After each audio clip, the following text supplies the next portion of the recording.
اللہ تعالیٰ عنہ کو کافرہ کہتے ہیں اور ان پر لعنت کرتے ہیں. جب تک یہ لوگ لعنت نہیں کریں گے ان پر اور ان کی تکفیر نہیں کریں گے، ان کا کلمہ ہی مکمل نہیں ہوتا ہے، ان کا ایمان ہی مکمل نہیں ہوتا ہے. ان کا یہ شیوا ہے، ان کا یہ وتیرہ ہے. میرے بھائیوں، آج ان کے نام پہ حضرت حسین رضی اللہ تعالیٰ عنہ کے نام پر یہ سب کچھ کرتے ہیں اور اس طرح صحابہ کرام کی تکفیر کرتے ہیں. اسی لیے اس مناسبت سے میں نے آج کے خطبے کا جو عنوان رکھا ہے وہ ہے عظمت صحابہ. رب العالمین مجھے صحیح کہنے، آپ حضرات کو صحیح سننے اور ہم سب کو اس کے مطابق عمل کرنے کی توفیق عطا فرمائے.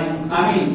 حاضرین، اس مناسبت سے میں نے سورہ توبہ کی ایک آیت تلاوت کی ہے خطبہ مسنونہ کے بعد آپ کے روبرو. اللہ رب العالمین نے ارشاد فرمایا: والسابقون الأولون من المهاجرين والأنصار والذين اتبعوهم بإحسان رضي الله عنهم ورضوا عنه وأعد لهم جنات تجري تحتها الأنهار خالدين فيها وذلك الفوز العظيم. اللہ رب العالمین نے اس آیت کریمہ کے اندر 3 لوگوں کا تذکرہ فرمایا ہے. ایک مہاجرین کا تذکرہ فرمایا ہے، ایک انصار کا تذکرہ فرمایا ہے، اور ان کے نقش قدم پر چلتے ہوئے جو لوگ بعد میں ہجرت کرے یا اسی طرح بعد میں ایمان لائے ان کا بھی اللہ رب العالمین نے تذکرہ فرمایا ہے. سب سے پہلے مہاجرین کا تذکرہ کروں گا. اللہ رب العالمین نے مہاجرین کے حوالے سے ارشاد فرمایا: والذین حاجروا فی اللہ من بعد ما ظلموا لنبوئنہم فی الدنیا حسنہ ولأجر الآخرۃ اکبر لو کانوا یعلمون. یہ مہاجرین صحابہ وہ ہیں جو مکے کے اندر ایمان لائے تھے، مکے کے اندر ایمان لائے تھے، لیکن کفار مکہ ان کو ستاتے تھے، ان کو پریشان کرتے تھے، طرح طرح کی تکلیفیں دیتے تھے. ان ساری چیزوں کو جھیلے ان تمام لوگوں نے جھیل کر اللہ رب العالمین کے حکم اور اذن سے جب ہجرت کر کے مدینہ آئے تو اللہ رب العالمین نے ارشاد فرمایا: والذین ہاجروا، کہ جو لوگ اللہ رب العالمین کے خاطر جنہوں نے ہجرت کی، جنہوں نے اللہ رب العالمین کی خاطر ہجرت کی، من بعد ما ظلموا، بعد اس کے کہ ان کو پر ظلم کیا گیا، ان کو ستایا گیا، ان کو پریشان کیا گیا، ان کو گھر بار چھوڑنے پر مجبور کیا گیا. میرے بھائیوں، سوچو تو صحیح، سوچو تو صحیح کہ کسی نے ہجرت کرتے وقت اپنے باپ کو چھوڑا ہوگا، کسی نے اپنی ماں کو چھوڑا ہوگا، کسی نے بھائی کو چھوڑا ہوگا، کسی نے بہن کو چھوڑا ہوگا، گھر بار کو چھوڑا، مال و متاع چھوڑا، کاروبار چھوڑا، ساری چیزوں کو چھوڑ کر اللہ رب العالمین کی رضامندی کی خاطر، اللہ رب العالمین کو خوش کرنے کے لیے، اللہ رب العالمین کی خوشنودی حاصل کرنے کے لیے انہوں نے مکہ سے مدینہ کا سفر کیا. اللہ رب العالمین نے ارشاد فرمایا: لَنُبَوِّئَنَّهُمْ فِي الدُّنْيَا حَسَنَةً، کہ ہم ایسے لوگوں کو دنیا کے اندر ہی بہتر بدلہ دینے والے ہیں، دنیا کے اندر ہی ہم بہترین بدلہ دینے والے ہیں. وَلَأَجْرُ الْآخِرَةِ أَكْبَرُ لَوْ كَانُوا يَعْلَمُونَ، اور آخرت میں ان کا اجر اور ان کا بدلہ بہت بڑا بدلہ ہے، بہت بڑا بدلہ ہے. اور آپ کو اندازہ ہو کہ نہ ہو، حضرت جابر بن عبداللہ رضی اللہ تعالیٰ عنہ راوی حدیث ہیں، وہ فرماتے ہیں حضرت طفیل بن عمرو الدوسی رضی اللہ تعالیٰ عنہ، یہ مکہ کے صحابی ہیں، مکی صحابی تھے اور مالدار صحابی تھے. ایک مرتبہ اللہ کے رسول صلی اللہ علیہ وسلم کی خدمت میں حاضر ہوتے ہیں اور کہتے ہیں: اللہ کے رسول صلی اللہ علیہ وسلم، آپ قبیلے دوس کے مضبوط قلعے کے اندر آ جائیے، ہم آپ کی حفاظت کریں گے، ہم آپ کی حفاظت کریں گے. نبی کریم صلی اللہ علیہ وسلم کو جو ستایا جاتا ہے، نبی کریم صلی اللہ علیہ وسلم کے اصحاب کو ستایا جاتا ہے، پریشان کیا جاتا ہے، یہ صحابہ رسول کھڑے ہوتے ہیں اور کہتے ہیں: اللہ کے رسول صلی اللہ علیہ وسلم، آپ قبیلے دوس کے مضبوط قلعے کے اندر آ جائیے، ہم آپ کی حفاظت کریں گے. نبی کریم صلی اللہ علیہ وسلم ان کی پیشکش کو ٹھکرا دیتے ہیں، رد کر دیتے ہیں. پیارے نبی صلی اللہ علیہ وسلم مکہ سے مدینہ ہجرت کر کے آئے اور ہجرت کر کے کچھ دنوں کے بعد یہی طفیل بن عمرو الدوسی رضی اللہ تعالیٰ عنہ مکہ سے مالدار صحابی تھے، مالدار صحابی تھے، لیکن ہجرت کر کے ان کے ساتھ ایک اور ساتھی اسی قبیلے کا، ایک اور ساتھی اسی قبیلے کا، ان کے ساتھ یہ دونوں آ جاتے ہیں. اور جب مدینہ پہنچتے ہیں تو مدینہ کی آب و ہوا ان کو راس نہیں آتی ہے، ان کا وہ ساتھی، ان کا وہ دوست، ان کا وہ یار بیمار رہنے لگتا ہے اور بیمار رہنے کی وجہ سے وہ بہت زیادہ پریشان ہونے لگتا ہے. ایک دن اچانک وہ ایک تیز دھاردار ہتھیار اٹھاتا ہے اور اپنے انگلی کے پوروں کو کاٹ ڈالتا ہے. وہ انگلی کے پوروں کو کاٹ ڈالتا ہے اور کاٹنے کے بعد خون بہنے لگتا ہے اور بہنے کی وجہ سے ان کی جان چلی جاتی ہے. میرے بھائیو، حقیقت تو یہ ہے کہ یہ خودکشی ہے، کہ اس نے ایک ایسا کام کیا جس کی وجہ سے اس کی جان چلی گئی، لیکن اس کے بعد کیا ہوتا ہے؟ میں توجہ چاہوں گا، غور سے سننا میرے بھائیوں۔ تو حضرت طفیل بن عمرو الدوسی رضی اللہ تعالیٰ عنہ بیان کرتے ہیں کہ میں نے خواب میں دیکھا کہ میرا وہ دوست، میرا وہ ساتھی، اس کو بہت اچھی شکل و صورت میں دیکھا۔ میں نے ان سے پوچھا کہ تیرے رب نے تیرے ساتھ کیا سلوک کیا ہے، کیا معاملہ کیا ہے؟ تو انہوں نے کہا کہ میں نے جو نبی کریم صلی اللہ علیہ وسلم کی طرف ہجرت کی تھی اللہ رب العالمین کی رضامندی کی خاطر، اسی لیے اللہ رب العالمین نے مجھے میری مغفرت فرما دی۔ سبحان اللہ، اللہ رب العالمین نے ہجرت کرنے کی وجہ سے ان کی مغفرت فرما دی۔ خودکشی ایک سنگین جرم ہے، ایک بڑا کبیرہ گناہ ہے، اور جو لوگ خودکشی کرتے ہیں ایسے لوگوں کے بارے میں آپ نے سنا ہوگا کہ ایسے لوگوں پر جنت حرام ہے۔ لیکن وہ آدمی، وہ صحابہ رسول خودکشی کرتے ہیں لیکن ہجرت کرنے کی وجہ سے اللہ رب العالمین ان کو معاف کر دیتے ہیں۔ حضرت طفیل بن عمرو الدوسی رضی اللہ تعالیٰ عنہ خواب بیان کرتے ہیں کہ ان کا ہاتھ وہ ڈھکا ہوا ملتا ہے، ڈھکا ہوا ملتا ہے۔ ہم سوال کرتے ہیں، پوچھتے ہیں کہ تمہارا ہاتھ کیوں ڈھکا ہوا ہے؟ تو وہ کہتے ہیں کہ اللہ رب العالمین نے مجھے کہا ہے کہ جس کو تو نے خود اپنے ہاتھ سے زخمی کیا ہے ہم اس کو ٹھیک کرنے والے نہیں ہیں، لہٰذا اللہ رب العالمین نے اس کو ڈھکے رکھا ہے۔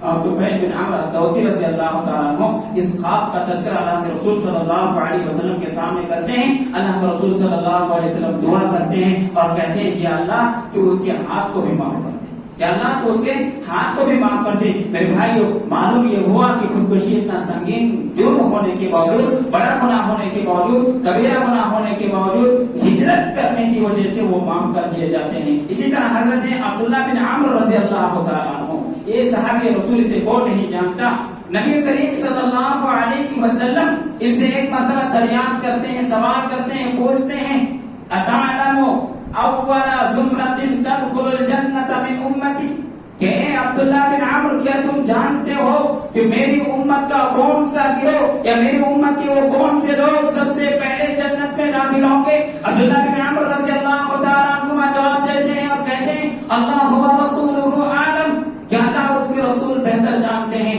پہلے نبی صلی اللہ علیہ وسلم جواب دیتے ہیں اور کہتے ہیں کہ وہ مہاجرین ہوں گے۔ روز قیامت وہ جب جنت کے دروازے پہ پہنچیں گے اور درخواست کریں گے کہ جنت کے دروازے کھولے جائیں، تو جو جنت کے نگہبان ہیں، فرشتے ہیں، وہ ان سے سوال کریں گے، پوچھیں گے کہ کیا تمہارا حساب و کتاب ہو چکا ہے، تمہارا حساب و کتاب ہو چکا ہے؟ تو وہ کہیں گے کہ ہمارا کون سا کام رہ گیا جس کا حساب و کتاب باقی ہے؟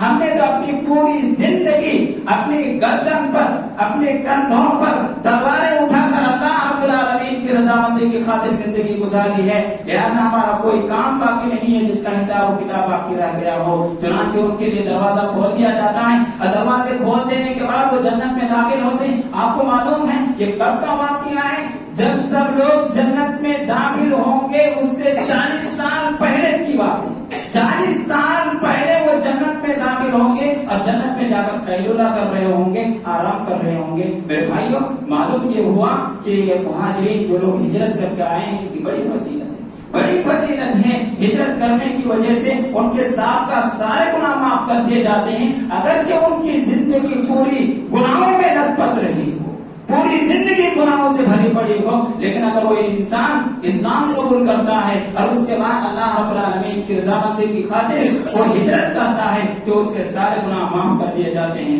اسی طرح دوسری قسم کے لوگ جس کا آیت کریمہ کے اندر تذکرہ کیا گیا وہ انصار ہیں۔ انصار کس کو کہتے ہیں؟ انصار وہ لوگ ہیں جو پہلے سے مدینہ میں موجود تھے، پہلے سے مدینہ میں موجود تھے، اسلام قبول کر چکے تھے، ایمان لا چکے تھے، اسلام قبول کر چکے تھے، اور جب مکہ سے ہجرت کر کے صحابہ کرام آئے، اللہ کے رسول صلی اللہ علیہ وسلم آئے، تو اللہ کے رسول صلی اللہ علیہ وسلم کی انہوں نے مدد کی اور صحابہ کرام کی مدد کی اور ان کے لیے اپنا سب کچھ قربان کر دیا، سب کچھ قربان کر دیا۔